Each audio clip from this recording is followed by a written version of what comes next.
Okay. Okay, great. Well, officially welcome, ladies and gentlemen. Namaste, assalamu alaikum. Good evening, or good night, or good morning to all of you.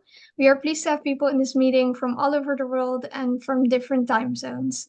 I'm Ashiria Andrews. I'm from the Netherlands, and my family is from Suriname in the Caribbean. And right now, I'm a third-year liberal arts and sciences student at Erasmus University. Unfortunately, Shakira cannot be here with us today. Today, this is the 195th edition of our Zoom public meeting, and we wish to sincerely thank all of you who have contributed in whatever way to the success of this ongoing Pan-Indo-Caribbean and Pan-Indian Diaspora global project. For 194 unbroken continuous weeks, we have been here every single Sunday, and in past 4 years and 2 weeks, we have featured over 820 presenters from all over the world speaking on 194 topics. Ladies and gentlemen, this is a weekly forum. It's hosted by the Indo-Caribbean Cultural Center, a legally registered researching and publishing company operating since 2010. And like today, we often partner with the Amina Ghafoor Institute for the study of indentureship and its legacies, led by Professor David Davidine. In order to continue this weekly program and to make it even bigger and better, we are asking you kindly for suggestions and volunteers as well as donations. Please contact Dr. Mahabir for this. Ladies and gentlemen, our moderator this evening is Shalima Mohammed, the co-director of the Zoom platform, who is a business teacher and researcher from Trinidad and Tobago. She obtained her master's degree in business psychology from Franklin University in the USA. Shalima, welcome. Thank you so much, Ashiria. Assalamu alaikum, namaste, and a very warm welcome to everyone. Thanks so much for choosing to be here with us. This public meeting will take the form of a panel presentation, followed by questions and comments from members of the audience. We should be here for about 2 hours. This meeting is being recorded live and would be uploaded later on YouTube permanently for posterity. We are also live streaming on the YouTube channel of the Indo-Caribbean Cultural Center, so welcome to all of viewers on YouTube at this time. To avoid intrusions from trolls, Ravan Ramsing, our IT manager, has muted everyone. Speakers, please do not admit anyone, do not unmute anyone, and do not allow anyone to share your screen. Thanks so much for cooperating. Our topic today is new books on indentureship and its legacies. Indian indentureship, a system of contract labor in the mid-19th and early 20th centuries, profoundly shaped the social fabric of various countries through the migration of indentured workers. Why does learning about the publication of new books on indentureship and its legacies hold profound significance for us? New publications contribute to a deeper understanding of the historical nuances, socioeconomic impacts, and cultural legacies left by indentureship. Readers of these books will gain insights into the complex interplay of power dynamics, migration patterns, and the enduring influence on contemporary societies. Were authors of these books motivated to research and write them to foster historical awareness and cultural understanding? Let's hear from our speakers. And our first today is Professor Atreyi Fukan of the USA. She's originally from Assam. She's the author of the book entitled Contradictory Indianness, Indenture, Creolization, Literary Imaginary, which underscores symbolic bridges between cultural worlds conventionally set apart. Welcome, Professor Fukan. You can go ahead with your presentation. Thank you for that introduction. Hi, everyone. Can everyone hear me okay? Is the background noise too loud? No, we're hearing you fine. I'm actually in Pondicherry right now. There's going to be a conference on Kalapani number 3. Please forgive the casual background behind me. And there's also a cat on my computer. So I'm trying to hold it all together, but I'm very happy to be here. I'm excited to learn from the other speakers and from the guests at this meeting. I'm also just going to read through some of the things that I think would be interesting to highlight from my book. I don't have any slides. My book is called, as Shalima said, Contradictory Indianness, Indenture Creolization, and Literary Imaginary. I wanted to just speak about my inspiration for the title of the book. And one of the things that Shalima said is for us to think about what inspired us to write this book. So I guess I want to begin by saying that V.S. Naipaul was the inspiration for much of my studies on this topic. Because when I first read his book, it's when I felt like the kind of Indian that I am, I felt it for the first time on the literary page. I'm from Assam, and I grew up in the Middle East. So I have a very complex relationship with my own Indianness. So these texts really helped me think about that at a very personal level. The second part of my title, Indenture Creolization and Literary Imaginary, I think the literary imaginary part is the most important part of the title for me, because I firmly believe that the imaginary is what helps to bring the unsaid, the unheard, and the unthinkable into being. And literature for me plays a huge part in helping people to reimagine worlds into being that perhaps other people haven't yet been able to experience or see in another way. So the literary for me is very much about making the imaginary material for the first time. So my book is a literary study of three main Indo-Trinidadian authors, Ismet Khan, Harold Sunny Laddu, and Shani Mutu. It covers the period from decolonization to post-coloniality. And I specifically picked Indo-Trinidadian texts because, as I said, V.S. Naipaul was my inspiration for this research, but also because even though I'm speaking about Pan-Caribbeanism and also the post-indentureship diaspora, this first book, I wanted to sort of also speak about specificities. Those particular decades of Trinidad, these particular authors, and for me, the trajectory from 1960, 1970 to 1990, I trace a particular arc of what I call as the formation of a certain kind of poetics of indentureship, Kalapani poetics. My book also tries to address blind spots in post-colonial academic studies, specifically South Asian literary studies, which have always focused on Indo-Caribbean hybridity from a cultural aspect that neglected the hybridity of its literary imaginary. I'm sure all of you have read texts on the hybridity of music from the Indo-Caribbean music, Indo-Caribbean food, other kinds of expressions of Indo-Caribbean cultural identity. But it's as if the literature itself wasn't partaking in the creolization poetics, which is a part of the Caribbean and the New World, the Americas. So one of the things my book tries to do is to sort of suggest that the literary imaginary of Indo-Caribbean texts is very much a part of the creolization poetics. So contradictory Indianness also comes from Brathwaite's Contradictory Omens. So the book itself is also an homage to him, his huge inspiration as well for the idea that that contradictoriness is inherent to anti-colonial identity, and that unexpectedness, unevenness, and the unthinkable are very much a part of what is new to people who are expressing new forms of identity. My book also tries to shift the usual axis of inquiry by looking at what I consider to be foundational writers of an Indo-Caribbean poetics as New World texts, that is, of the Americas and Caribbean, rather than as anchored to Old World constructs. At its core, it's an exploration of synchronicities with Caribbeanist theories of cultural hybridity and transformation, and distinction from hegemonic constructs of Indianness, which deny the unique and radical poetics born out of indenture migrations.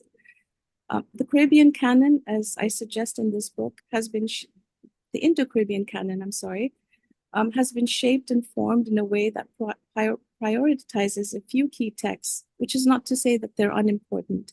For instance, Samuel Selvin and V.S. Naipaul are the authors that I suggest are the few authors that are studied as being the Indo-Caribbean canon, especially the Indo-Trinidadian canon.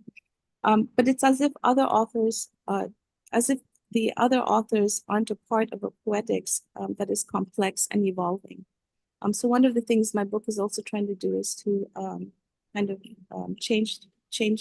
to broaden our sense of the text that should be read as representative of evolving Indo-Caribbean literary imaginary. I also, by focusing on creolization, a Kalapani poetics that is in sync with the Caribbean poetics of creolization, I try to situate Afro-Caribbean and Indo-Caribbean texts in dialogue. All three of my authors as well, Ismet Khan, Harold Sunny Laddu, and Shani Mutu, migrated to the United States, which I suggest in every chapter is a very important differentiation from the more well-known canonized Indo-Caribbean authors who moved to England. The first chapter is not about these authors. I'm actually trying to look at two indenture era texts from different parts of a newly forming indenture diaspora, Totaram Sanadia and Lal Bihari Sharma. Their two texts are written during the indenture era. I suggest that they're very much anti-indenture texts. And in this chapter, I also explore how these texts are radically anti-colonial and also inherently anti-caste. And I develop that later in my conclusion as well. The two texts that I look at are Sanadhya's My 21 Years in Fiji and The Story of the Haunted Lion, and Lal Bihari Sharma's Holy Songs of Demerara. And I use the beautiful translation by Rajiv Mahabir. His text is, he translates that text as I Even Regret Night. So the title itself is beautiful as well.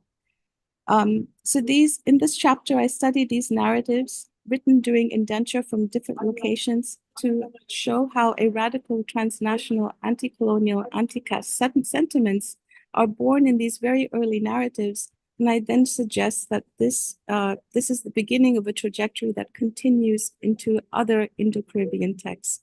And then, as I say in my conclusion, other post-indenture literary texts as well.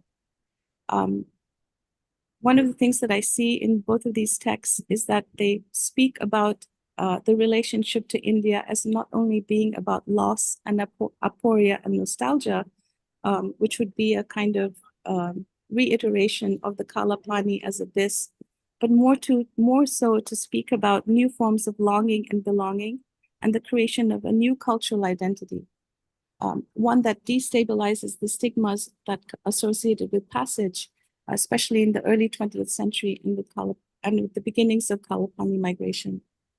Chapter 2 is an exclusive, it looks exclusively at Ismet Khan's Jambi Bird, which was published in 1961, and studies his version of a pan-Caribbeanism.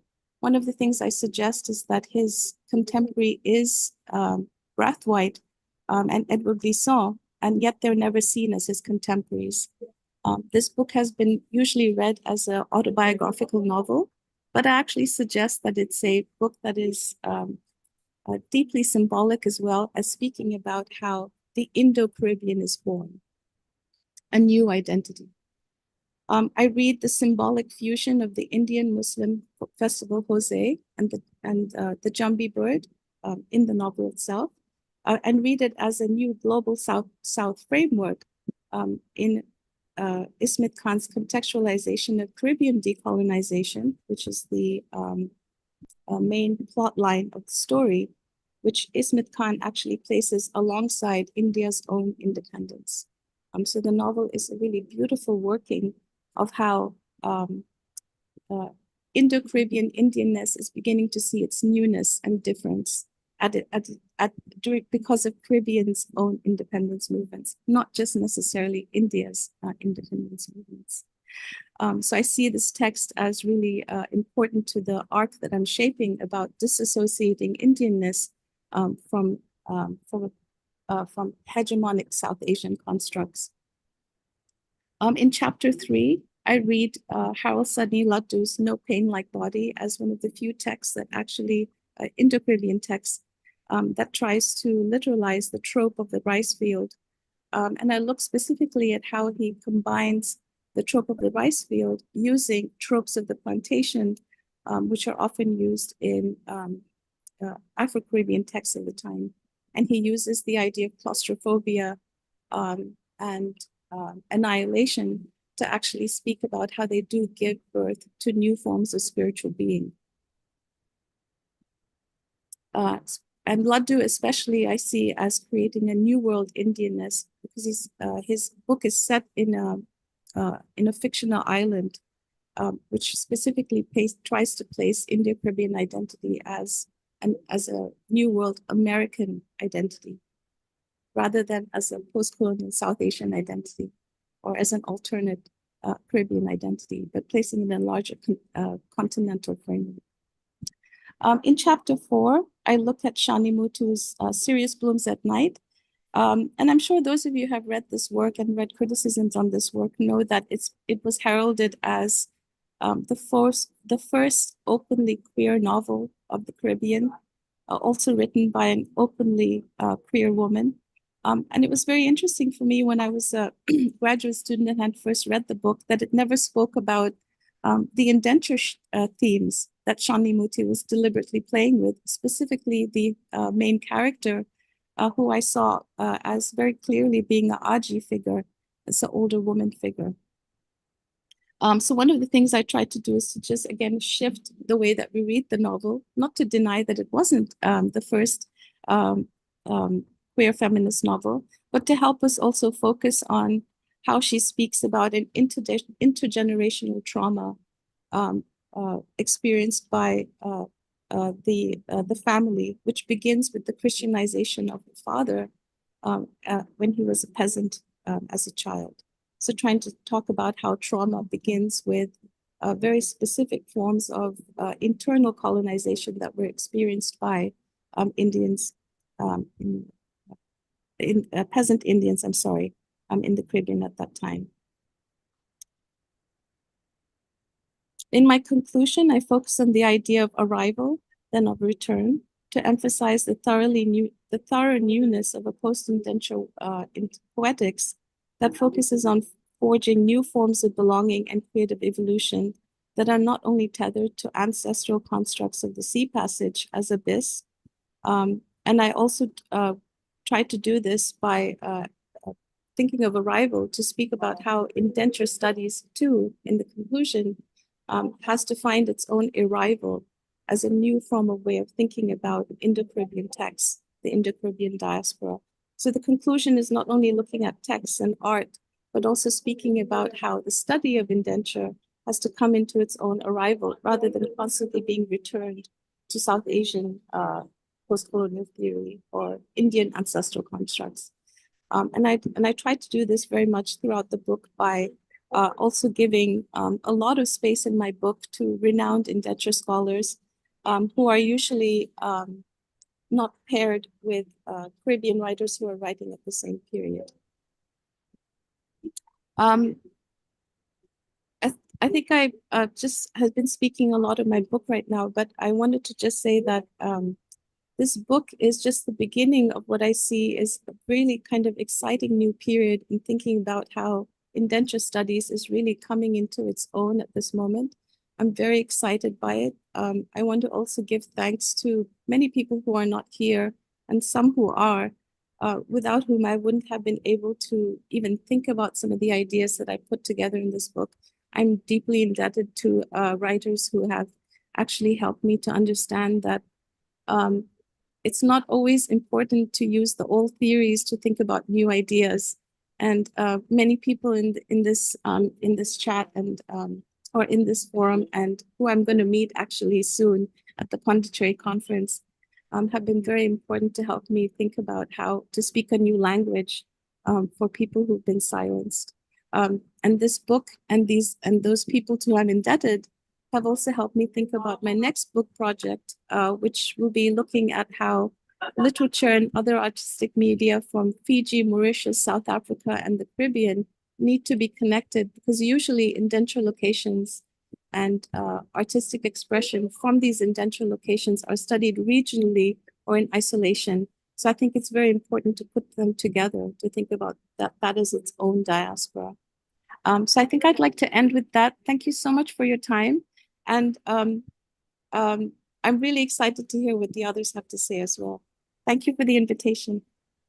Wonderful. Thank you so much, Dr. Furkan.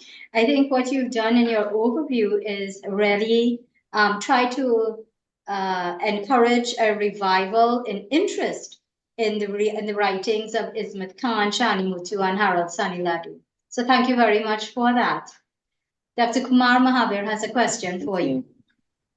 Yes, very, very wonderful presentation. I like how you put everything in a framework, and you show the fluidity and the interconnectedness. But let me ask you, you probably didn't address it in your work, but it's a current controversial topic of indentureship and slavery, and the call for reparation. So if you can address that, please. So for me, that feels like a really large, so what specifically are you sort of referring to? The whole indentureship experience has been described by some historians as a new system of slavery. And there are a lot of legacies, diabetes and alcoholism and so on, the legacies of indentureship. And certain sections of the Indian community, present day descendants, are calling for reparations. So what are your views on this? Oh, or maybe you haven't thought about it. No, of course I think about it. I think that, I mean, speaking more broadly, I think, you know, I think reparations is a material necessity. But speaking philosophically, I think that, and also philosophically, from a philosophical perspective, I think it's important to have the right to claim reparations. But I think what I want to say is that I'm not of the, I'm a literary person, so sometimes I have a hard time sort of saying things that maybe might seem impractical to people or romantic or idealistic, but I don't think that indenture is a new form of new form of slavery. I think they're very, very distinct and separate things, which is not to say that there shouldn't be reparations. That's not what I'm saying. And I don't even know if I'm answering your question, but I think what I want to say is that every people who've been wronged deserve the right for dignity, however, whenever that comes, and in whatever form they think it's necessary, but it should not come at the cost of anybody else. So I know that's sounding very weird, but I think that's how I want to sort of enter that conversation. Reparations for indenture by the descendants should not even try to look like reparations that has come for others. And it should not come as a kind of using the language of others' oppression or the history of others' oppression. Not that there aren't connections, but the distinctions I think are very important. Thank you. I hope I answered it somehow. Yes. Good. It was good. Thank you so much, Dr. Furkan. Let's take a question from Brother Ram. Okay. To me, money was offered to people to go back to India, and those who did not, they got piece of land. Even the Afro-Trinidadians got land as well. A woman in Marahambri got about 10 acres. So they were offered something. Somebody told me, I met a girl once, and what she said was this. She said her grandfather owned the San Fernando Hill. What has happened during indentureship, he was offered that and he didn't do anything with it because you can't plant nothing up there. So they were given some sort of remuneration, far as I know. Okay, thank you very much for that contribution. Let's take a question from Dr. Shadnan. Are you able to unmute? I unmute him, so he Yes, has to. okay, Dr. Kamal Mahavir. Okay, thank you. It's very interesting. I know, I am just coming from India, Lucknow, and about concerning the reparation, at first, we have to know what is the damage caused by whom. And if there are damage, we have to mention that. Second question is, what do we want that they have to be repaired, and who is going to do this? These are very important questions. Otherwise, we will swimming in a big ocean without seeing the coast. It is a very hot issue, and later I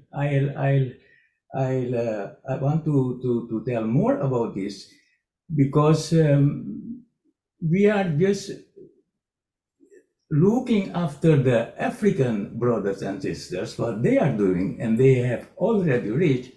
Holland had paid, just Holland, the Netherlands paid 100,000 euros for reparation of slavery.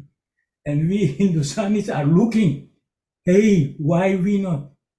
So that's my question, the three questions, but I have put to you, Professor. What is the damage? What do we want to repair, and who is going to repair this? Thank you. Dr. Shadnan, is that a question directly for Dr. Furkan? I think he's referring to my question.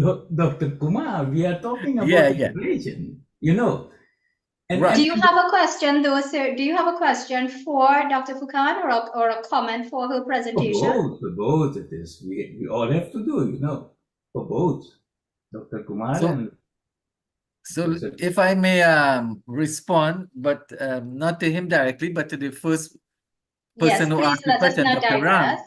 So Dr. Ram, on this program, we have spoken again and again on the myth about Indians getting land in exchange for their return passage. When we look at the statistics, you would see that only 2% of those who were supposed to get land actually got land. In Trinidad, it's about 2%, in Guyana was about 4%, right? So, there is the grand narrative that all Indians got land. That is a fallacy. Secondly, the lands that they actually got was swamplands. They could not live in it. All they could do is probably plant rice. So I hope that answers your question. Okay, Okay, and to bring it all back home, that's exactly what Harold Saniladu was talking about, the swamp and how they made the best use of it, but how it affected society and social level and the traumas that went with that. Dr. Kanhai, do you have a question?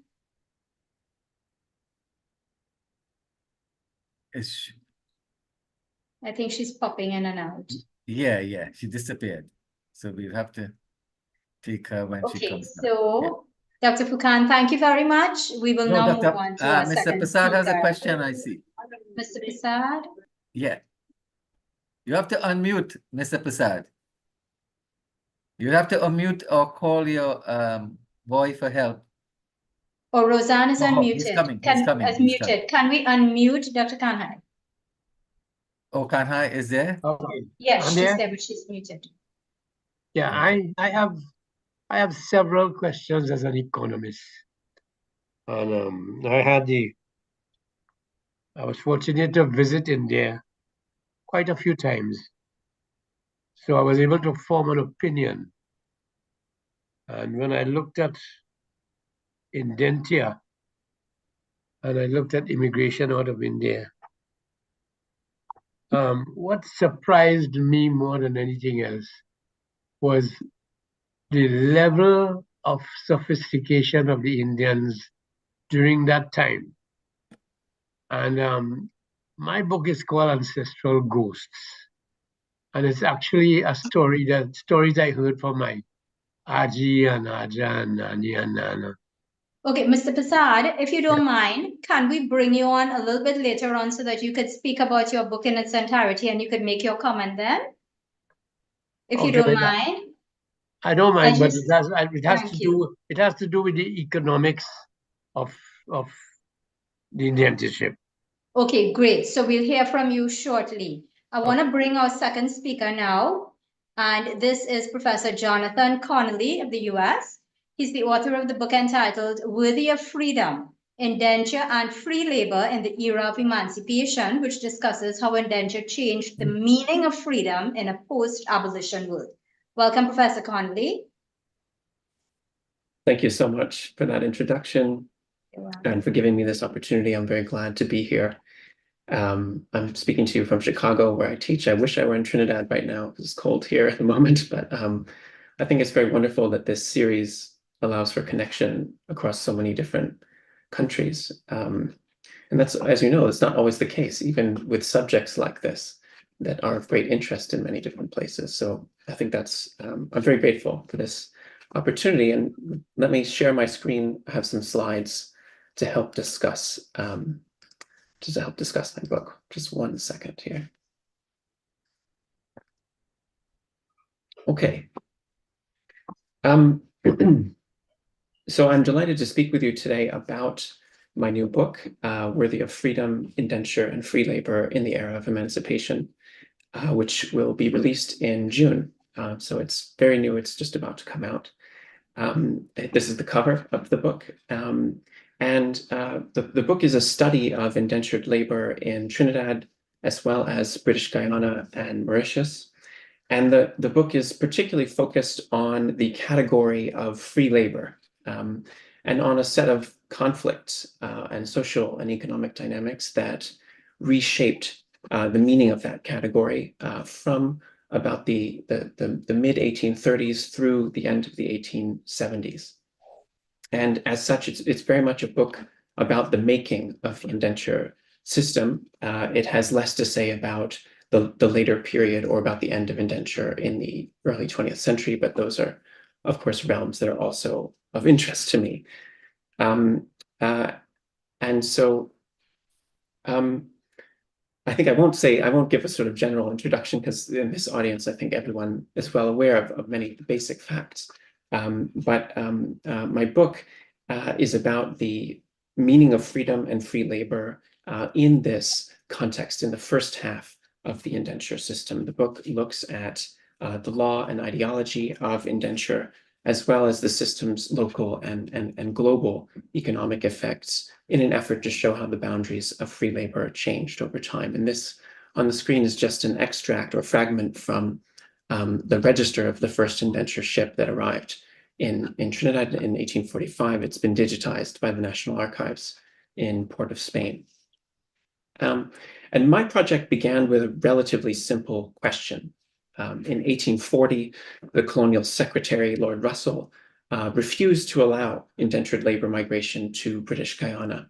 And he wrote, "I am not prepared to encounter the responsibility of a measure which may lead to a dreadful loss of life on the one hand, or on the other, to a new system of slavery."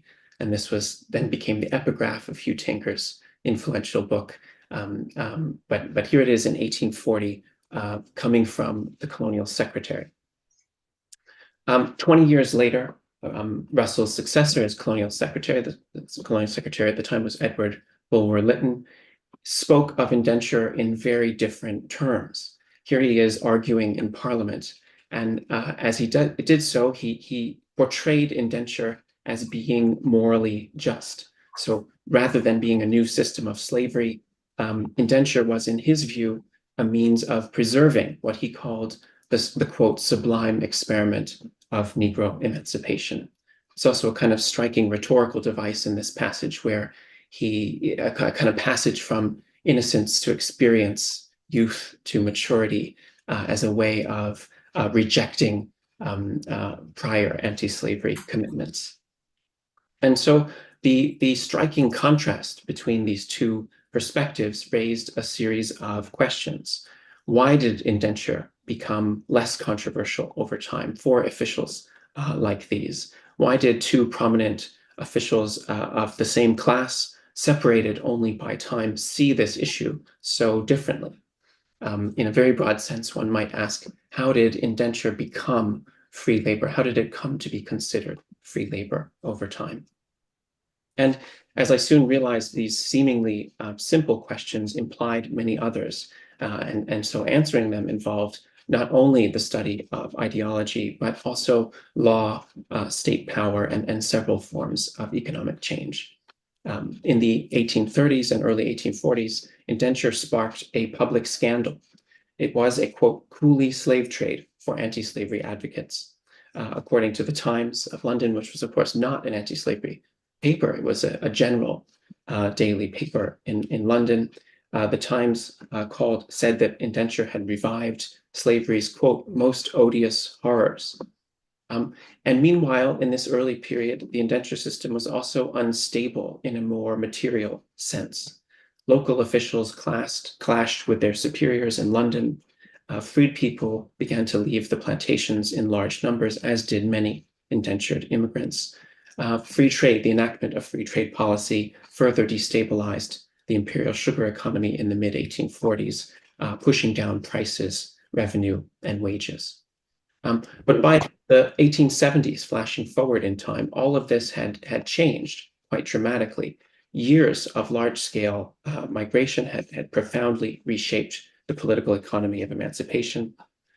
Plantation production in the colonies where indentured labor migration took place on a large scale came to match and then exceed pre-abolition levels. And meanwhile, the laws of indenture became more stringent and the colonial state more powerful. Indenture in that context, years later, came to be seen as a force for development and civilization.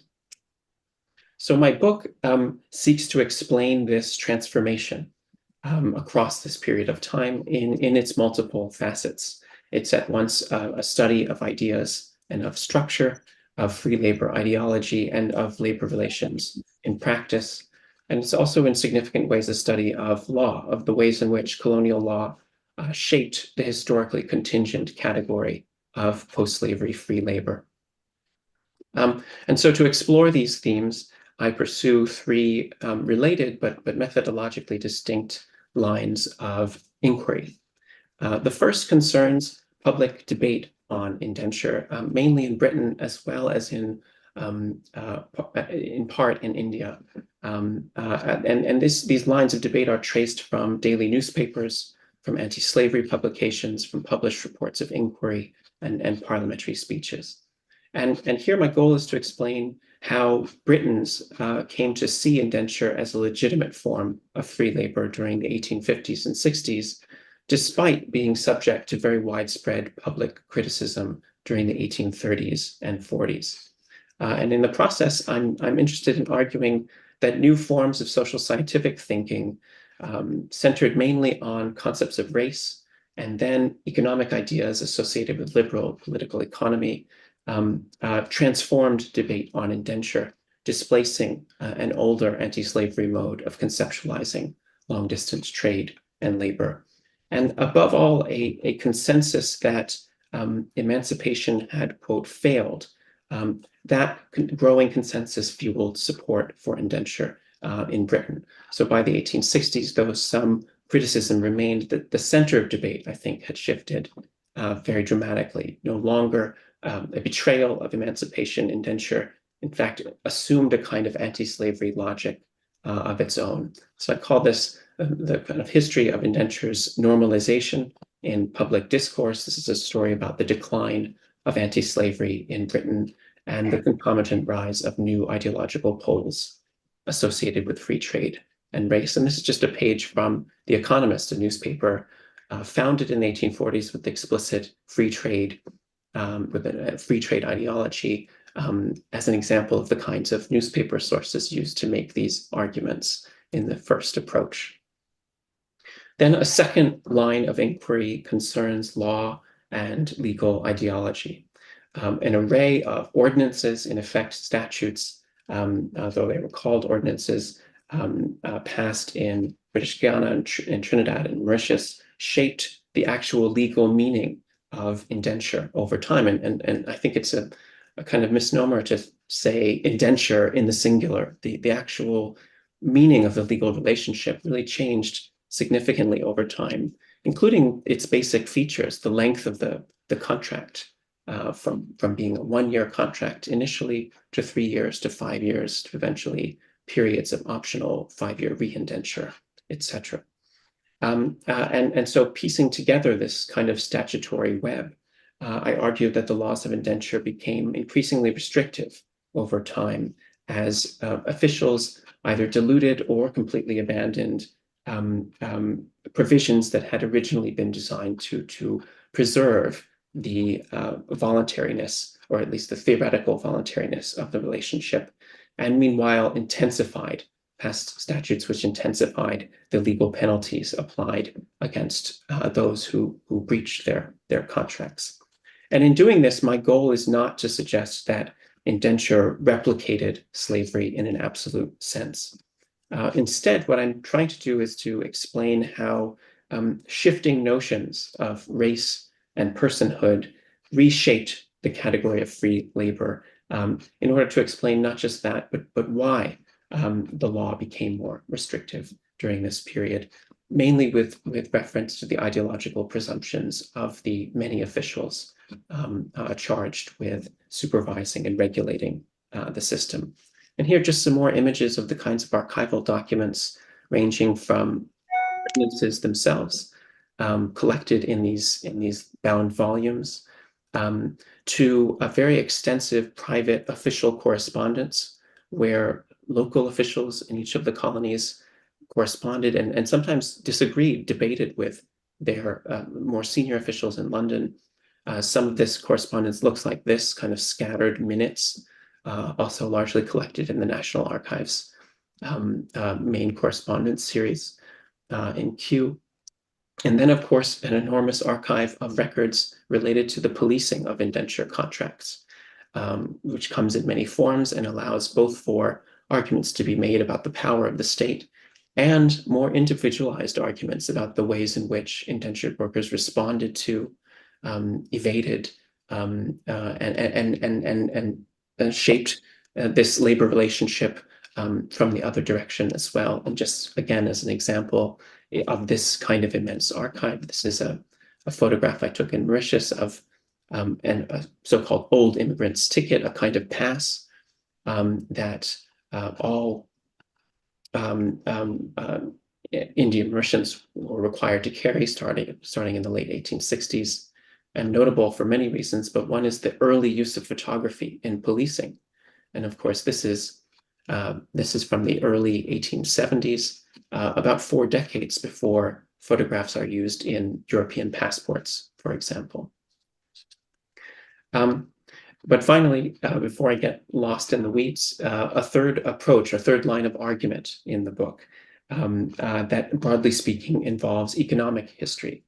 And my goal here is to show how the indenture system was consolidated in a more material sense, how the imperial state used indenture to reshape the political economy of emancipation as a whole. And one of my key examples here, just to give you a sense, involves state subsidies for migration. As many of you know, the cost of migration was significant, particularly in the longer journey from India to the Caribbean. And at scale, the planters themselves couldn't afford to pay that cost, nor could individual colonial governments. And instead, a system of debt financing was created and used to subsidize much larger scale migration. This is just a fragmentary loan record from British Guyana, and on the basis of many of these kinds of records, I show how colonies like Guyana accrued debt guaranteed by both colonial revenue and, in some cases, the British Treasury itself to fund indentured labor migration. And as many of you know, the British state paid a very large indemnity, 20 million pounds, to slaveholders across the empire as a kind of compensation, as it was styled. Well, it was a formal indemnity as part of the abolition of slavery. Interestingly, in this context, planters demanded state subsidies for indenture as an additional form of compensation, arguing explicitly that they had been underpaid. And crucially here, because colonial revenues depended on a highly regressive system of taxation, the interest and loan payments that then went into paying back these loans indirectly transferred wealth from freed people, from people who had once been enslaved, back to the plantation economy and the plantations themselves. So in that sense, state funding was one of several means used to shape and limit the socioeconomic possibilities of emancipation for both indentured immigrants and for the formerly enslaved. And so that relationship is a key theme for this third line of analysis. And so, as I've said, there are these three related but separate lines of argument in the book. But in the book, in terms of the way it's structured, these lines of argument are intertwined with one another in chapters that move chronologically forward in time. My hope is that structure will help signal relationships among the three strands of argument and maybe bring out some broader contributions. And one key relationship in this sense is that between ideology and structure, ideas and economics. And this is, of course, a relationship of very long-standing interest to historians in this area generally, as well as to historians of anti-slavery and abolition.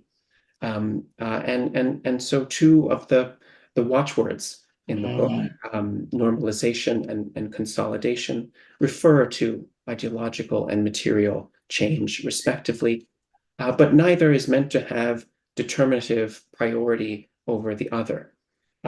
Indenture precipitated indenture functioned to sustain plantation production and perceptions of economic need.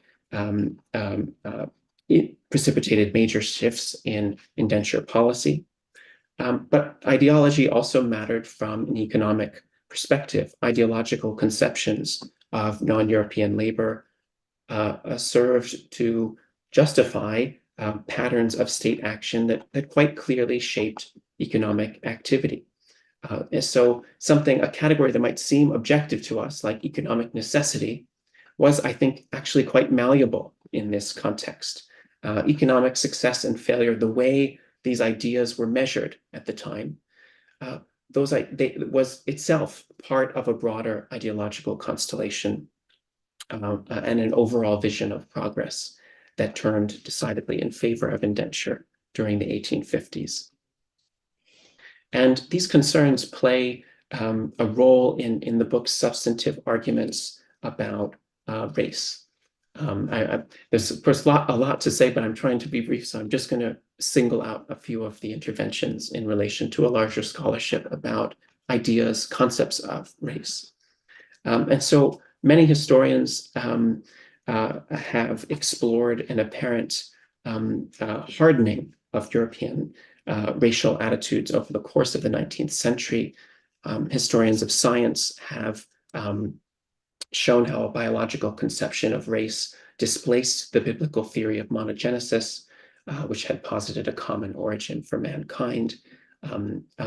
Meanwhile, work on a variety of colonial encounters has emphasized forms of social and religious conflict between missionaries and indigenous peoples.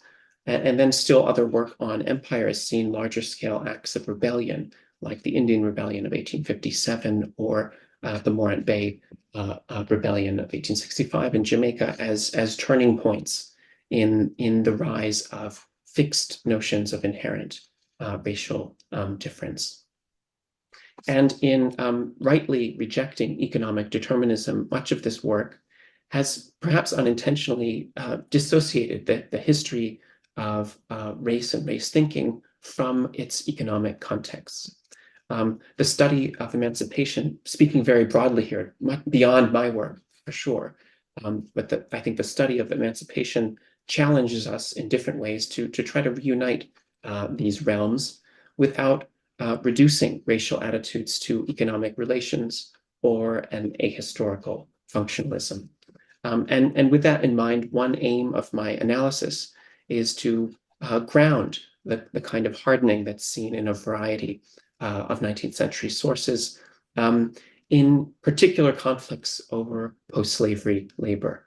And this is, of course, a collective historiographical project.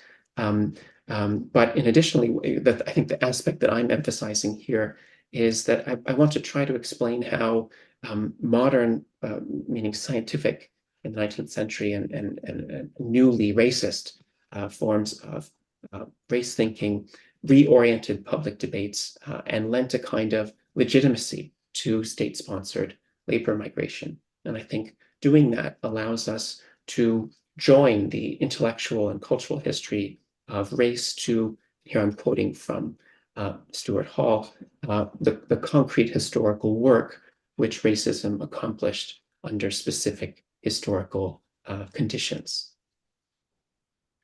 And so zooming out, let me just mention one final but related goal for the project. And that is to connect the study of indentureship to the study of emancipation and the history of emancipation as a field.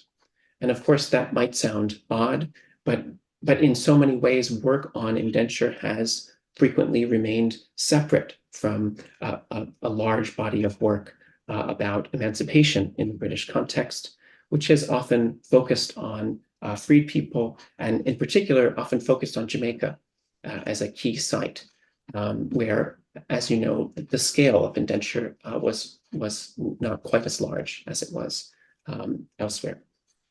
And there are good reasons for all of these separations. That we're talking about enormous fields of study, of course. So I'm not at all saying that everything has to be about everything at once. But one goal for me historiographically with this book is a kind of integration to show how indenture was part of what Thomas Holt famously called the quote problem of freedom in this book here on the screen. In post-emancipation societies, which is to say that abolition ended formal slavery without defining freedom in any specific sense. And as a result, emancipation was a contested process, not a triumphal event. And in this context, I think debate on indenture was quite fundamentally linked to a set of broader unresolved questions about the meaning and purpose of emancipation. So many have studied indenture in relation to slavery, perhaps something we can talk more about in the Q&A. And many have sought to determine whether indenture either resembled slavery or didn't. And that work is important, of course. But in this project, what I'm trying to focus on is instead the relationship between indenture and emancipation. That's to say, to explain how the colonial state used indenture to reshape the meaning of post-slavery free labor. And this was a meaning that was, of course, unfixed in ways that affected both Indian immigrants and freed people of African descent. So I know I've said a lot. I'm probably speaking a little too quickly, but try to not rush use up too much time, but let me stop there and I'd be happy to. Thank you. Thank you very much. A very informative presentation, Dr. Connolly. Ladies and gentlemen, I invite you now to ask your questions. Please raise your electronic hand so that we can call upon you. You can pose your question directly to Dr. Connolly.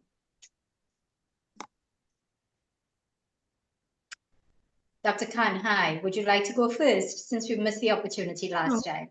Sure. Yes, thank you. I can do that, but my question is really more related to Dr. Pukan, Dr. Ajib. So, but I can ask it now because everything is related to everything else. So thank you very much, Dr. Pukan, for your interesting work on the critiques of literary studies. And so one of the things that that I observed was the response as soon as hands got raised and the issue of reparations came up. And I'm wondering if it is that indentureship literary studies also has to take on the issues that are raised by people in the field that are not necessarily literature, but related to literature. Because, I'm a literary person myself. I've, written as well as done literary critiques. And the model that we follow when we do literary studies, I'm wondering if we can see that as a colonialist model, that we stick to the literary texts, but we do not take on what other scholars in the field are saying about the reality, the experiences upon which those literary texts are based. So, for example, can you talk about the trope of the rice field in Lado's work without it screaming out at you, somebody needs to compensate this family or families or people like that? Can literary studies, indentureship literary studies, how far, to what extent can it go beyond the literature to take on what contemporary scholars like Dr. Mahabir are saying should be taken on? Thank you, Dr. Kanhai. Let's get a response. Dr. Conley, I'll ask you to hold. Let's take a response from Dr. Fukan, please. Thank you. I also want to thank you for everything you've done for indenture literary studies. I'm really indebted to your work, helping me think through a lot of things. And I actually, I think your question is a really difficult one to answer because it really goes to the heart of why why so many of us who do literature are seen as idealistic and impractical. Because we just look at words on the page. I think that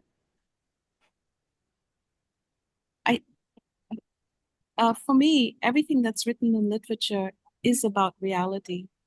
And I also believe that if you can find new ways of reading literature that has been read. So one of the things that I say in my book is that so much of Indo-Caribbean literature was read as representative of facts. It's read as sociological representations. But what that meant is that and also a lot of criticism on Indo-Caribbean texts, indentured texts, were not actually were not people who were interested in thinking about Indo-Caribbean literature as having a poetics or Indo-Caribbean writers as speaking a new language. So I think it goes very much to Jonathan's presentation about can we shift the way in which we use frameworks to speak about historical events? It's not about indenture versus slavery or indenture as a new form of slavery, but can we speak about alternative forms of freedom that have been not put together before? And so therefore, can we really think about what freedom means by widening the way that we think about the human experience? But I'll let Jonathan answer from his own talk. But to your question, Professor Kanhai, I think that I think literature, I'm probably biased, but I think literature and the arts, the poetics, aesthetics, are the last resource for us to be able to right the wrongs of lived realities, to imagine new ones. And I think literary texts are extremely interdisciplinary, but sometimes they're not recognized as such. And I think the more that we include interdisciplinary lenses into literary studies, we will be able to sort of do what you said, which is, can literature be read as having a kind of profound say in rethinking the way that lives are lived? I don't know if I've answered your question at all, but I like to think that what you asked is absolutely true. And that's why I study literature. I'm sure you and I are biased, Um, Yes. but Yes, that's thank all I you. had. Thank you. you. Let's get a response from Dr. Conley.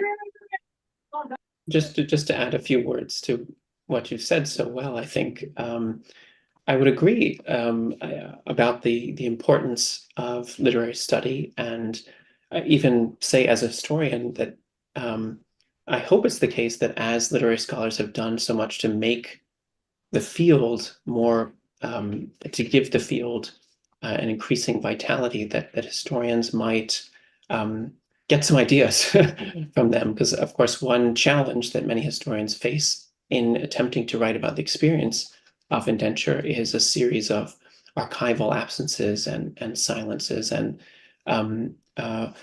I think if there were more engagement between the literary scholarship and historical scholarship, it could help historians approach that challenge in new ways. And then I would just say for myself that my project began in many, as I said, as a kind of cultural history of ideas about indenture and emancipation. And then it broadened into making arguments about law and political economy as well. But I would never want to suggest that the cultural aspect is unimportant, even in terms of understanding the seemingly hard development of state power. So that's one of the interventions I've tried to emphasize in studying freedom, not as a fixed category, but as a socially constructed category whose meaning changed over time. Excellent. Thank you. Let's have a question from Mr. Evan Hassad. Yes, thank you very much, moderator. This is for Professor Connolly. And I picked up on a word that was spoken by Dr. Shardanand, talking about damage. So my question is, given that the British abolished the slave trade in 1807 and slavery in 1833, and they had this period of indentureship of 4 years, actually should have been 6 years to 1840, but they stopped it in 1838. And they actually began indenture before the apprenticeship period was over in 1838. Now, you still had slavery going on in Suriname, Cuba, and Brazil, right? In Suriname, it went on 25 more years into 1863, and to 48 more years in Cuba, and to 50 more years in Brazil. Essentially because the British population, or regardless of the classes in Britain, demanded cheap sugar. They didn't care where it came from, right? So their free sugar in the British colonies was far more expensive than the slave-produced sugar in Suriname, in Cuba, and Brazil. So how can we say that indenture damaged the formerly enslaved? This is the indenture system damaged those formerly enslaved in the British colonies, because many of them were not able to work for the low wages that the indentures worked for. So they abandoned their estates and went into the bush and the rivers, etc. Whilst their enslaved brothers and sisters in Suriname, Cuba, and Brazil were still tied to estates there. Who knows what their conditions were. But they would have been in a better off situation still being enslaved compared to the freed, formerly enslaved in British Guyana, who ended up living in nature, in the jungle, essentially. So, again, when the British abolished the slave trade and they abolished slavery in their colonies, their merchants who were involved in slave trade, the slave practices, making of all the shackles, etc., they went and they continued selling these products in Suriname and Cuba and Brazil. So they were still involved in slavery. So how do you value reparations, and how do you apportion reparations? Because you got double standards here. The British abolished the thing, but their people still wanted slave-grown sugar, and their people were still selling slave items, for another 50 years. Okay, Mr. It is big hypocrisy.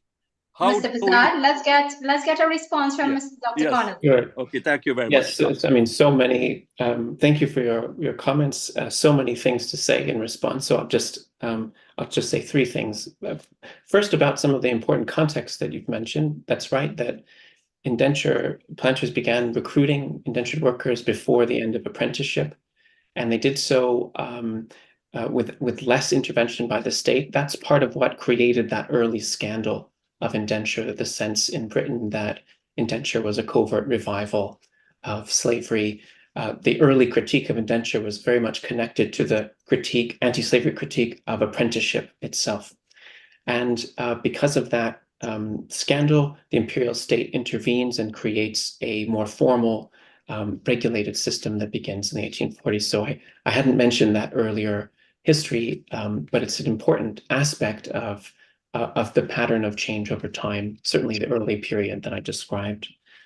Secondly, about the fact that, yes, chattel slavery, formal slavery continued in so many other related sugar-producing colonies, as well as in Brazil for much of the indenture period.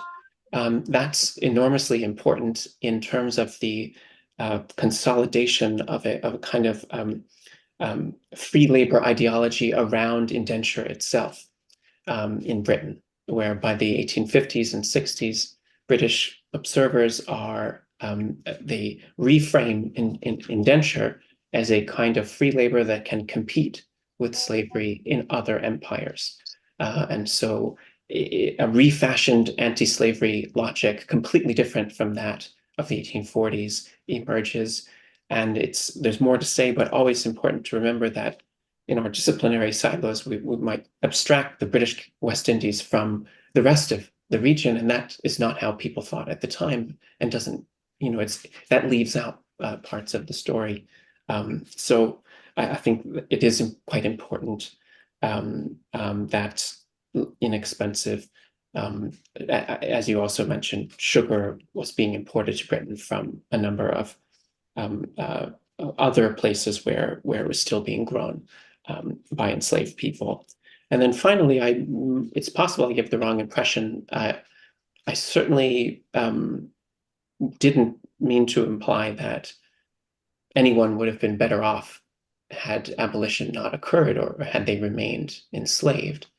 The narrower point I was making is that indenture, in addition to structuring, restricting the lives of so many indentured laborers themselves, reshaped socioeconomic possibilities for these societies as a whole, including their majority populations of formerly enslaved people. And so the relationship, very complex relationships between those dynamics, I think, are important in understanding the history of indenture as well. I'll stop there to allow more questions. Excellent. Thank you so much. Let's take a question from Dr. Joy Mahabir. Hi, and thanks for both presentations. Could I just ask two questions, one to Dr. Fukan and one to Dr. Connolly, please? Yes, sure. Okay. Dr. Connolly, So, please. okay, so Dr. Connolly, my question is about how indentureship reshaped post-emancipation society. It seems to me, but I'm in the field of literature, so I'm not sure, but it seems to me that the judicial system completely changed, and that penalties meted out to indentured laborers were extreme and harsh, and they were sent to jail or penalized or fined for small infractions. So I'm wondering if your research led you to any of that, and if you could share something about that. Sure. Yes, the aspects of the book that I described as dealing with the law of indenture deal very much with those questions that you've raised, and that's right. In addition to the fact that the length of the contract extended over time, the penalties associated with breaching indenture contracts became quite severe. And when I say that, I'm not simply imposing my judgment as a member of the contemporary world back. I mean, in relation to the starting point in the 1840s. So while imprisonment was always a punishment on the books for breaching an indenture contract. The length of imprisonment increased. And there's some fierce battles among officials about how long one can extend that penalty without creating a kind of unfree labor that's no longer legitimate, but the boundary shifts over time. And then in addition to imprisonment itself, I would emphasize other forms of penalties that didn't affect everyone in the same way, but could come down very harshly on some, including wage penalties, which in some cases exceeded the amount of wages due. In other words, extending the contract for longer than the period that was allegedly missed. And then all sorts of restrictions on mobility.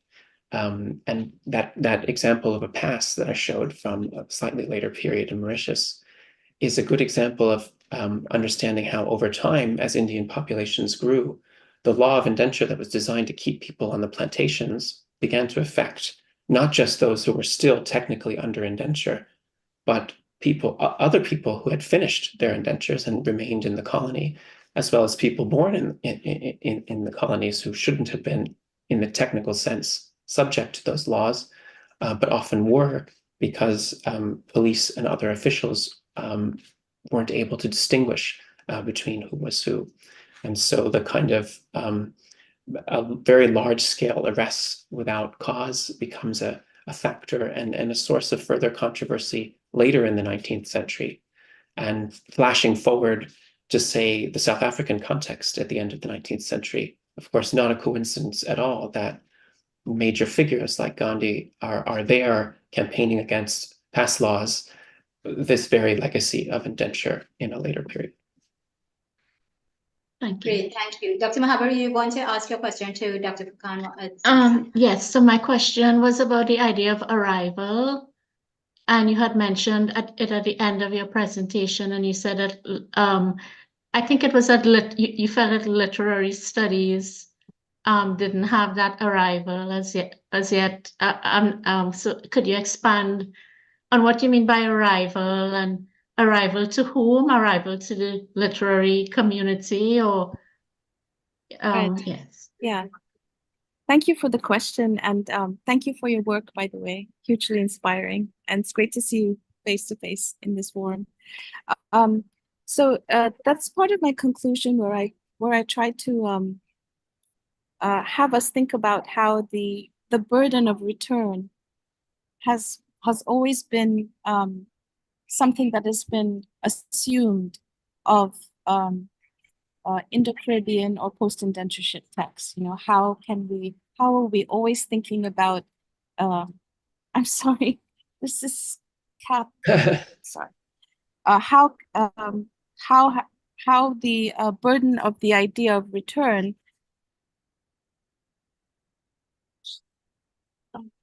has always been, has affected the way we actually read the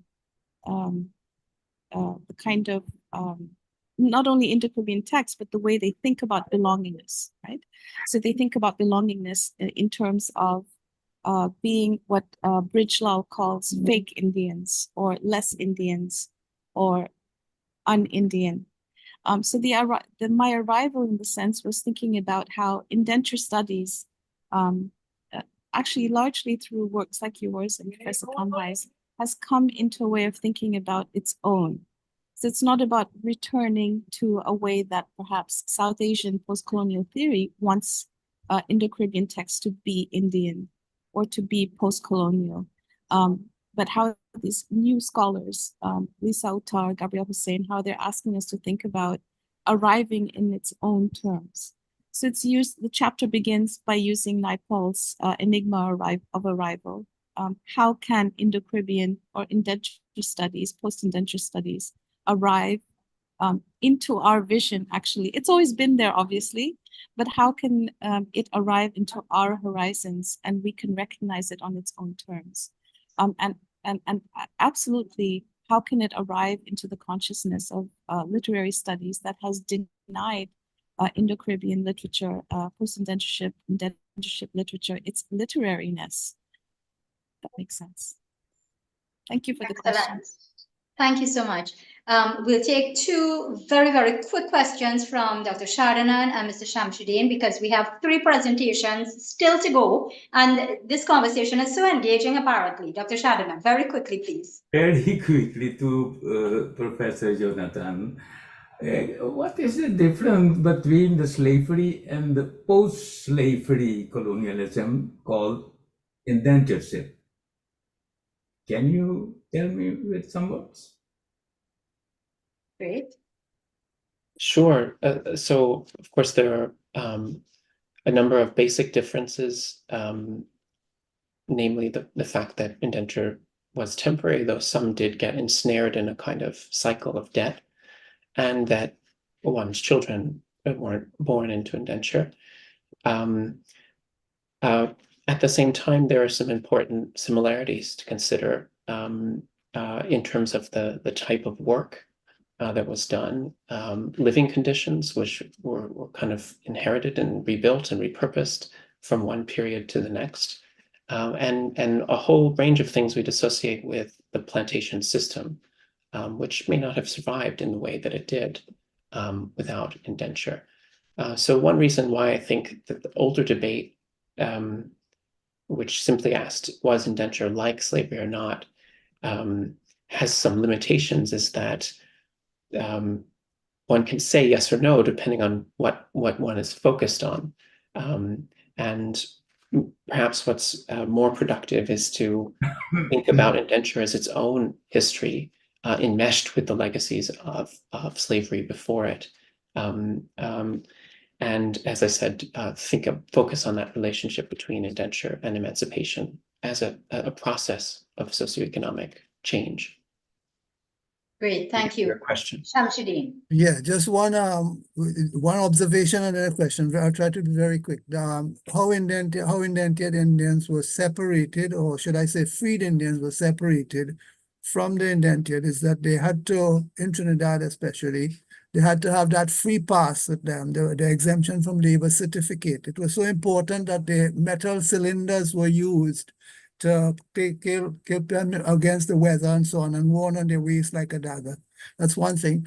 The second thing I wanted to know is that when we look at slavery and indentureship, we can't deny that slavery was a much more severe, brutal system than indentureship. But indentureship was brutal as well, because people were flogged as well during indentured times. I have a lot of reports of this from my survivors of indentureship. Of course, they're no longer survivors because they've passed on.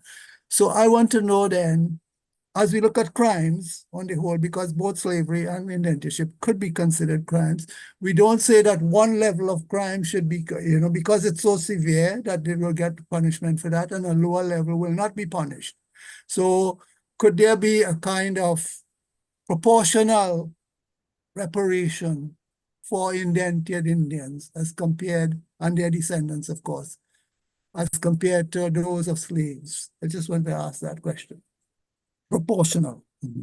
Thank you. Thank you. Thank you very much for your question and comments. And your initial comment reminds me of, I think, another related point that may be useful in this conversation, which is that going back before abolition itself, under anti-slavery pressure, there's a series of efforts to create new regulations around slavery itself.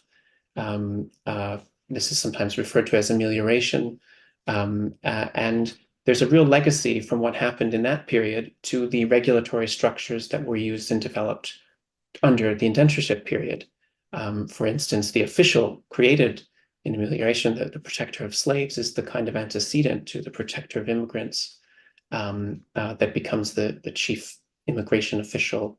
And in both cases, I think I would argue that what were framed as protective regulations also had the function of facilitating a kind of labor system and imposing penalties. So there's a sort of tension between protection and coercion that runs from the 1820s all the way through the 19th century, and is another line by which one could not just compare, but create a longer term history, I think, connecting slavery and indenture.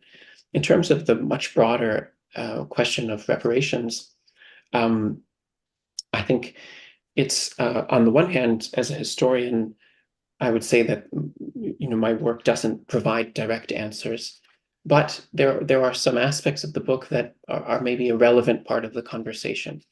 For instance, in emphasizing that the colonial state was involved in funding and facilitating indentured labor migration, one emphasizes that this was not simply spontaneous or voluntary. This was a labor system that the state supervised, helped to fund, etc. And that those facts are potentially relevant to whether a contemporary state bears responsibility for reparations. Maybe this is a broader conversation for everyone as we continue. But thank you very much for your question. And thank you so much for your responses. We really appreciate it. We want to move on very quickly now to our third presenter, and this is from Martinique. Lucienne Sakaragani is the author of the book entitled The Story of Sinama and Minachi. These are two real young women who were abducted in India and trafficked to Martinique to work as indentured laborers in a sugarcane plantation. Jan Zobda, who is also from Martinique, will be translating from French into English. We have a presentation. Ravin, can we have that, please? Welcome, Lucienne. Welcome, Jan. Thank you for having us. We're very happy to be here. Je vais commencer. Okay. Good evening, everybody. Very happy to share this moment with you to talk about my book. What I regret the most is not being able to speak English properly. I dare to hope that before I die that I can find time to practice English fluently. I have to tell you that I have been retired for 2 years, but my life is also hectic. To begin my speech, I will make my introduction in English, and then I will broadcast a slideshow which illustrates part of my book, and I will read a few passages which will be translated by Mr. Jan Zobda. Let me thank him for his time and help. Today is Sunday. He is responsible for his family. I renew all my thanks to him. First of all, I would also like to thank Dr. Umar Mahabi, Mrs. Shalimar Mohamed, and the Indo-Caribbean Cultural Center for inviting me to present my book entitled The Story of Sinama and Minachi. For everyone who listen to me, I would like to tell them that I am not a historian. I am self-taught. It was important to me to write this book for the following reason. First, I wanted to restore the memory of my grandmother, who had often spoken to me about this story, and to share the feeling of the Indian workers who arrived in Martinique. It was a way of giving them a voice. I wanted to pay tribute to their resistance despite the suffering they endured. This book is a biographical account of my great-great-grandmother and her cousin who were victims of kidnapping in the second half of the 19th century in South India. To support my remarks, I collected the memories to the elders, and I did research in my archive relating to the story of Indian immigration. Okay. Okay. So now we will begin with the presentation. Alors, vas-y, en français, du coup. En français, est-ce qu'ils peuvent faire passer le diaporama? Next slide, please. Alors, cet ouvrage est un récit biographique qui raconte l'histoire de 2 jeunes filles qui ont été enlevées en Inde et déportées dans la seconde moitié du 19e siècle. Okay, so this book is a biographical account telling the story of 2 young ladies that were kidnapped in India and deported in Martinique during the second half of the 19th century. Elles ont été capturées, embarquées sur un bateau vers une destination inconnue située à 10 000 km de Pondichéry de l'Inde. C'est une page vivante de l'histoire de l'immigration indienne Martinique après l'abolition de l'esclavage. Okay, once they were captured, they were embarked on a ship and brought to an unknown destination, 10,000 kilometers away from Pondichéry, India, where they were taken.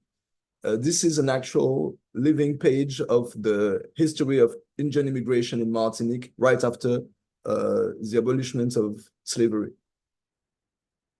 Can you go to the next slide, please?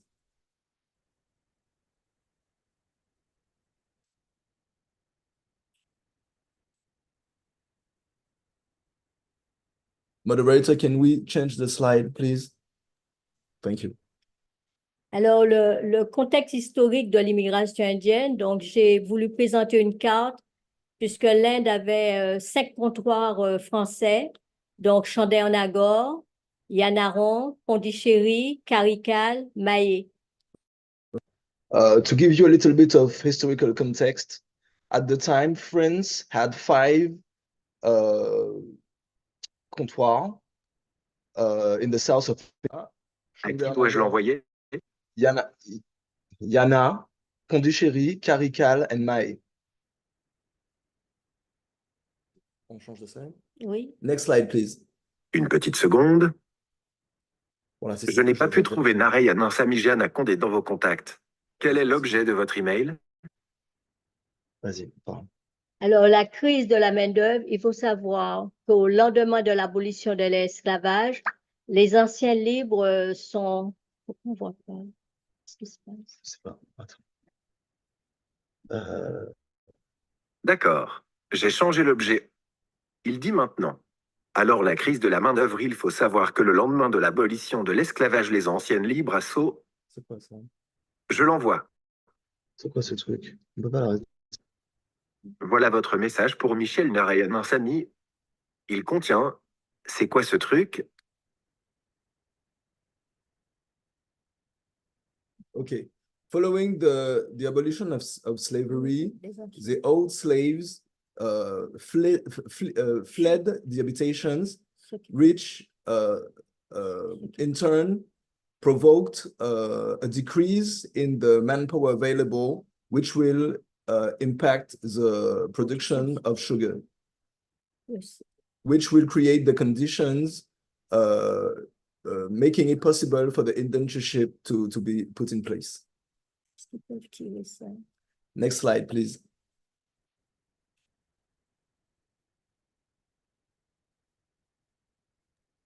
Robin, next slide, please. Voilà, c'est bon, c'est ça.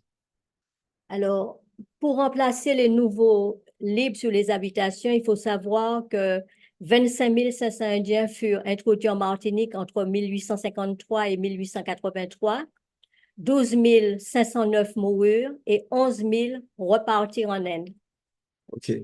To replace the newly freed slaves on the habitations, 25,509 Indians were brought to Martinique between 1853 and 1883. And 1883. 12,509 died, and 11,000 got to go back to India in the end. Next slide, please. Quand c'est déjà écrit, laisse-moi dire directement. Comme ça, on va gagner du temps. Continue, une autre page. Next slide, please. Voilà, donc la traversée, comment ça se passait, la traversée, il faut savoir que sur le bateau, les femmes étaient d'un côté, les hommes d'un côté, et que l'espace qu'ils disposaient était à peu près de 50 cm, pas plus. Et ils avaient des conditions très difficiles. Les conditions de voyage étaient très difficiles par rapport au climat aussi. Le froid, des fois, c'était pas évident. Okay, now we're going to talk about the journey. Once on board, men and women were separated and the living conditions were very harsh. To give you an idea, each person had 50 square centimeters available for each, and they were suffering from various conditions: the weather, the cold, the poor health situation, malnutrition, you name it, disease, everything. La traversée durait une centaine de jours. Hein. The journey used to last more than 100 days. Bonjour. Oui, je Okay, okay, that's it. You can move on to the next slide, please. Ben, c'est où ils arrivent sur l'habitation du Galion. Alors ça, c'est la Martinique. So this is the map of Martinique, and the Indian workers would arrive on the red spot. No, at l'habitation du Galion, which is on top, where it's written La Trinité, on the Atlantic side of the island. Et tu leur dis que l'île de la Martinique est située dans le sud des petites îles. And to help you guys situate, the island of Martinique is in the south of the Caribbean arc. You can move on to the next slide, please. Lecture 2, donc, qu'est-ce que je voulais dire? Tu dis ça? Que ils arrivaient sur l'habitation. Alors voilà, l'arrivée de Sinama et Minachi sur l'habitation 10. Okay, so in 1858, our two protagonists in the book, Sinama and Minachi, arrive at the Galion Habitation Martinique, which you can see a picture of on your screen. Next slide, please. And now this habitation has been replaced by a sugar factory called l'usine du Galion, which you can see on this picture. Alors, qu'est-ce qu'ils appellent habitation? Tu leur dis, c'est un ensemble. Okay, so now I'm going to clarify the term habitation. Habitation is a real estate, how to say, compound, including the living quarters of the owner, the living quarters of the slaves / workers. Je dis ça. And the land, the fields where the sugarcane are being harvested. Next slide, please. Alors, ce sont les premières femmes indiennes qui arrivent à Martinique.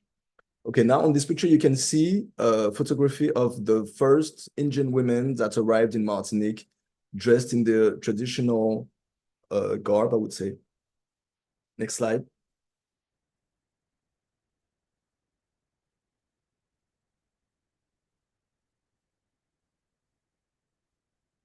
This is une femme du sud de l'Inde. On this one, you can see a picture of a woman coming from the south of India. Next slide. And in there, you can see the workers on the field. And that's how it looked like back then. Next slide, please. Alors, ce qu'il faut savoir, c'est quand ils arrivent, comment on peut dire ça, ils faisaient encore le rituel de la puberté, mais qui a été perdu au fil des années. Tu pourrais dire ça? Okay, so on this picture, this is a ritual that got lost at some point through the years that we are slowly trying to recover. But back then, they used to do on the plantations the ritual of puberty, like the ritual of coming of age and becoming an adult. And this is what we're trying to recover and to reinstate. But this is what it looks like nowadays. We couldn't get pictures from what it looked like before.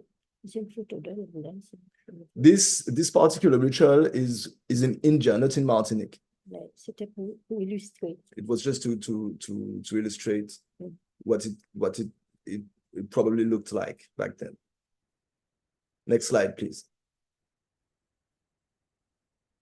The living conditions were quite difficult once they started working in the habitation, and they were actually indentured. They were facing with numerous hardships. Food was delivered in insufficient quantities. The work was very taxing, very, very hard on the body. And they were suffering from many bridesmaids and bad treatments from the owners. Lots of death, lots of beatings, lots of rape, and the workers were overworked. Their health was not looked after. They were not cared for, and as a result, there were a lot of deaths on the habitation. Next slide, please. As a way to resist and to fight back, the Indian workers will try to cling to their traditions, to their cult, to their religion, to their way of eating, to their dances, to their plants, their spices. And as a result, these communities will create a very strong bond with the heritage from their ancestors, and will keep hoping till the end to go back to the motherland. Next slide, please.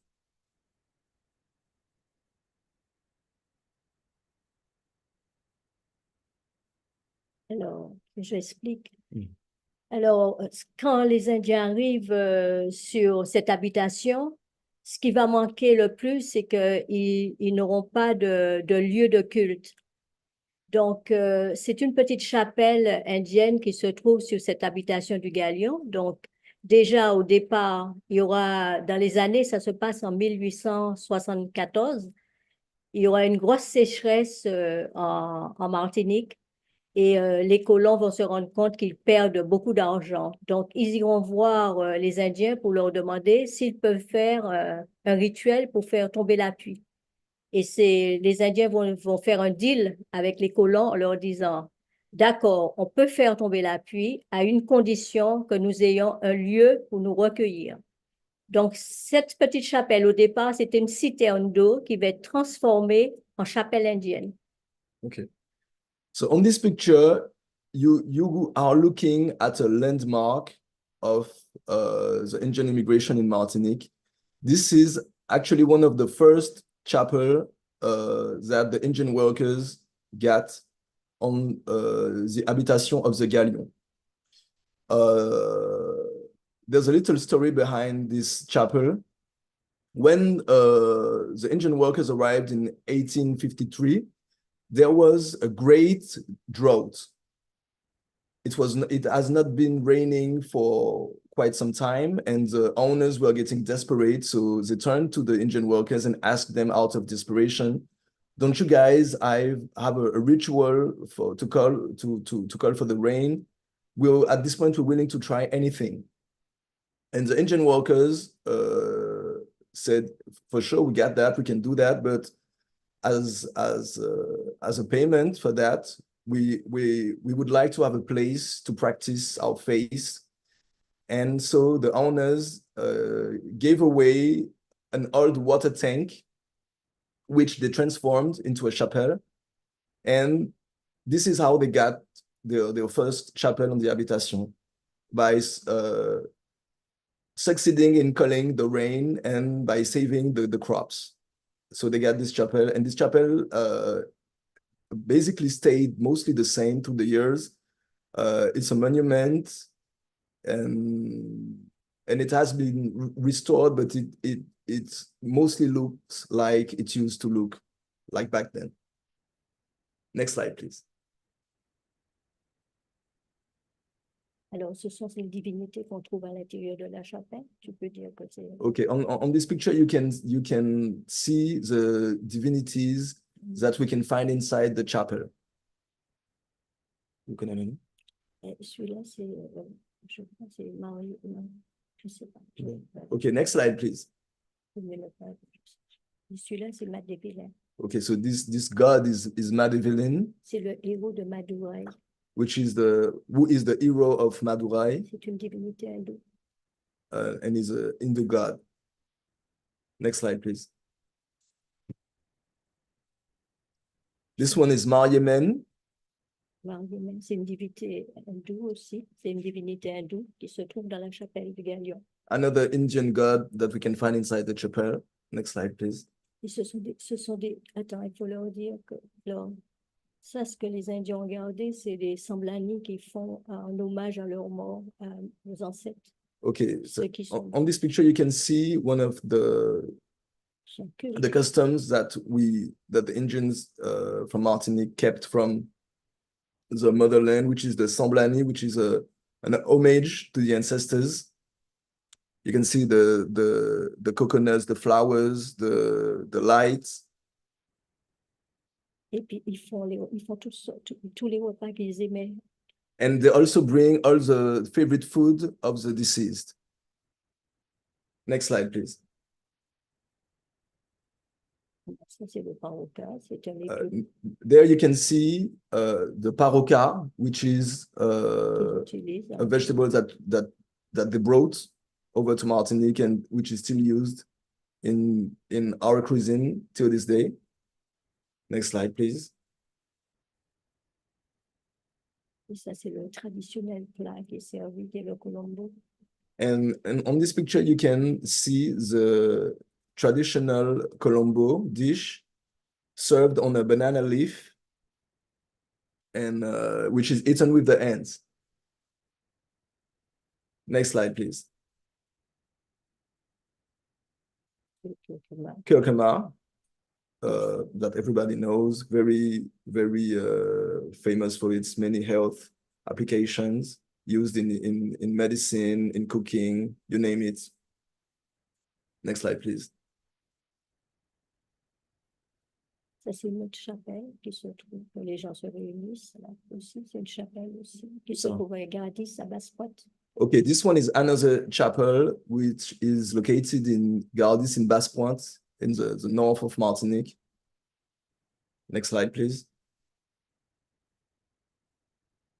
Et ça, c'est les danses traditionnelles de Martinique. C'est les nadrons. Okay, now we're going to talk about the traditional dances, Indian dances in Martinique that we retained in Martinique, named the nadron. Next Okay, slide. yeah. Jan and Lucian, may I ask you to just advance it a little more quickly, please? Okay, next slide, Thank please. you. Ben, ça, c'est la place où les premiers Indiens arrivent à Okay, Saint-Pierre. this spot is where the first Indians arrived in Martinique, which has a commemorative stele in Saint-Pierre. Next slide, please.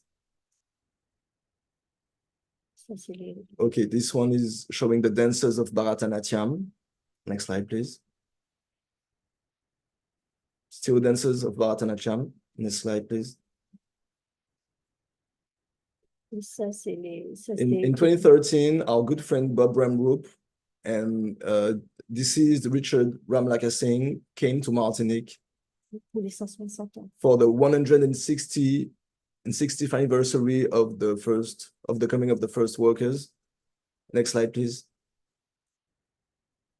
Et ben, ça, c'est Trinidad. And this is a picture taken during the event that we did last year, where we had artists from Trinidad coming for the 117th anniversary in Saint-Pierre. Sachin Boudram on the violin. Next slide, please. Ça, c'est les hommages à nos ancêtres. Okay, this one is the homage to the ancestors Pour les 170 for the 117th anniversary. Next slide, please. Et ça, c'est les voyages que j'ai effectués. And now you're going to see a few pictures from Lucien's various travels in the world of the Indian diaspora. So you can just go on with the slides. C'est des questions. Ça, c'est Yeah, just go through them. Temps perdu. Ça, c'est en Javo. Soldat en plein air. Ça, c'est Tu voulais faire une conclusion?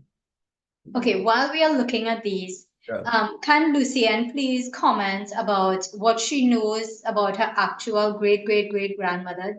Does she have any artifacts or heirlooms that were passed down to her from, is it Sinama or Minachi? I don't know which one was related to her. Ok, alors elle te demande, est-ce que tu connaissais des choses de ton arrière-grand-mère? Déjà, c'était qui? Est-ce que c'était Sinama? Est-ce que c'était Minachi, ton ancêtre? Et est-ce qu'elle t'a légué des objets, des bijoux, des Non, tu lui dis que ça se passe en 1853 et que c'est ma grand-mère qui m'a raconté un peu. Okay, so she didn't really know about her that well. You have to keep in mind that it happened in 1853. So it's her grandmother that told her about c'était qui, Sinama ou Minachi? Sinama. That told her about Sinama. Sinama is her actual relative. And she didn't really get any heirloom or object to really remember her by. She just got the stories. Right. So despite that, I find it quite remarkable that you opted to write about them. Thank you so very much for sharing all that. I'm not too sure if we have any questions from members of the audience. We would need to move very quickly if we do. Can I see any raised hands, please? Est-ce qu'il y a des questions? You shared so much about Indians in Martinique. It was an exceptional overview of Indian culture in Martinique, and I want to thank you all very, very much. Thank you so much, Jan, for also coming to the fore and again translating. Thank you so much, Lucienne. Merci, thank you. Merci beaucoup. Welcome. Ladies and gentlemen, we have 2 speakers left. However, in view of the time, what we are going to do is we are going to bring on Mr. Yunanan Prasad, and we are going to withhold the last presentation for our part 2. We realize that this topic has been quite engaging, and indeed there are other authors with equally good books that have been written, so we will be bringing a part 2. At this point in time, I want to welcome Mr. Yunanan Prasad of Trinidad. He's the author of the book entitled Ancestral Ghosts, an intense and poignant story of his ancestral homeland's civilization and history, explored through meticulous research and personal connection with family members. Welcome, Mr. Prasad, and thank you so much for your patience.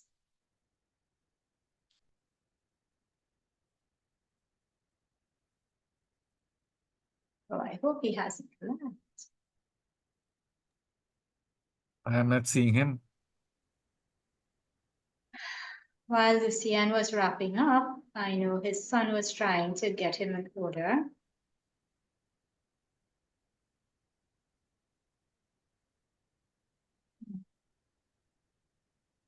That's so unfortunate. He waited such a long time.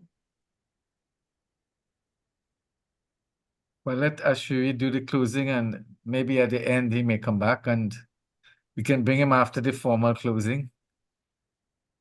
No, I think what we'll do, okay. Okay, so ladies and gentlemen, we do apologize. Unfortunately, Mr. Prasad could no longer wait.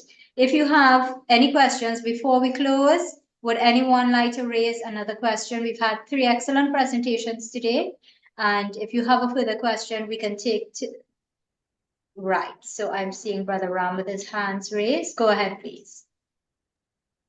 Okay, I just want to say thank you to the people from Martinique. You shared so much and showed so much, although we've been hearing much about indentured. Thanks for your view. We are surely appreciate it. Jan, you need to unmute.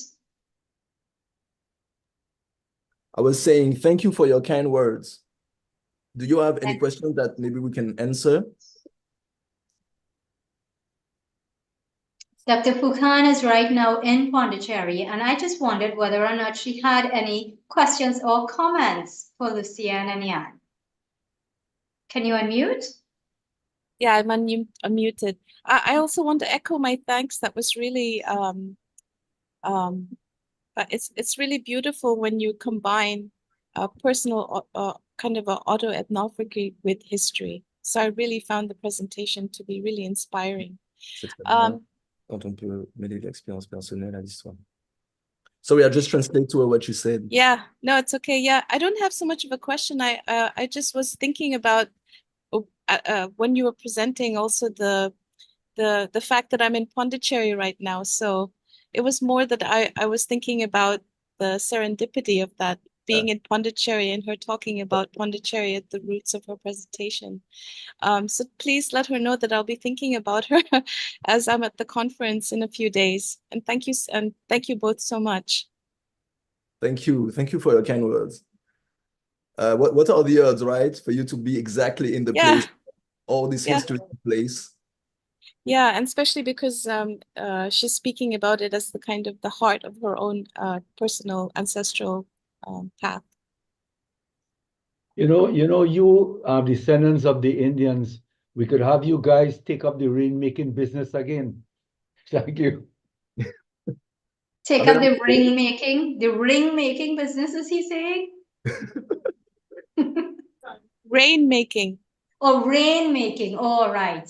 Rain making, yeah. Yeah. I mean, just teach me the dance or the ritual. I'm ready to do it. So hasn't it continued? I don't know about that too, actually. Est-ce que le rituel de la pluie a continué? Est-ce qu'on l'a toujours? Non, c'est fini. No, it got lost. It got lost along the way. Sadly. Maybe Martinique has enough rain now. We don't need to do the ritual, perhaps. Mr. Evan Tassad, go ahead, please. Yes, thank you. I have one question for Lucien. Do you know if any Indians, indentured laborers or so on, were sent to the penal colony of French Guyana? Because I know France had used that as a penal colony for its colonies around Indochina and North Africa, other parts of Africa. And a lot of them, when they escaped, ended up in British Guyana, Papillon and so on. So any idea if any Indians who went to Martinique ended up at the penal colony in French Guyana? Alors, il te demande si tu sais s'il y a des Indiens, des travailleurs indiens qui ont été envoyés au bagne en Guyane. En Guyane, qui du coup qui sont restés là-bas. Non, je pense. Oui, peut-être, oui, je crois, il me semble. Oui. Okay, she's saying most likely, as you said, the colony in French Guyana was used as a, I don't know how to say it in English, as a prison of sort for the forced labor, as a means of punishment for all the other colonies. So there was definitely some workers that ended up there. We don't know if among these workers were Indian workers, and if so, did they stay there and take roots over there? But it's very, very, very likely, because I know for a fact that whenever people misbehaved or were sent to prison like 2 times in a row, the third time they were most likely shipped off to the French Guyana colony. So that it's very likely. Very interesting. Thank you, Dr. Connolly. Thank you so much. And just to echo what's been said, I really enjoyed the presentation and think it's so useful when the discussion of the English-speaking and French-speaking Caribbean comes together. So I had a question about language, actually, and hearing that you alternate between the languages put this in mind. But is it possible to comment on the language used to describe the indenture relationship, either by the state or by those who migrated, in comparison to the language we tend to use in English to describe, say, the contract or the indenture? And so a genuine question, but I'd be curious if there are some differences or similarities to discuss. Okay, this is a great question, actually. I will say this, the vocabulary used in French is quite different as the one used in English to talk about the same thing. And you raised a point, a very interesting point during your presentation, where you talked about how the perception of indentureship switched in just a less than 20 years gap, just by the use of another vernacular about it. Like it was marketed in a different way, and all of a sudden it became mainstream, so to say. Like it didn't shock people as much. And I think it's something that was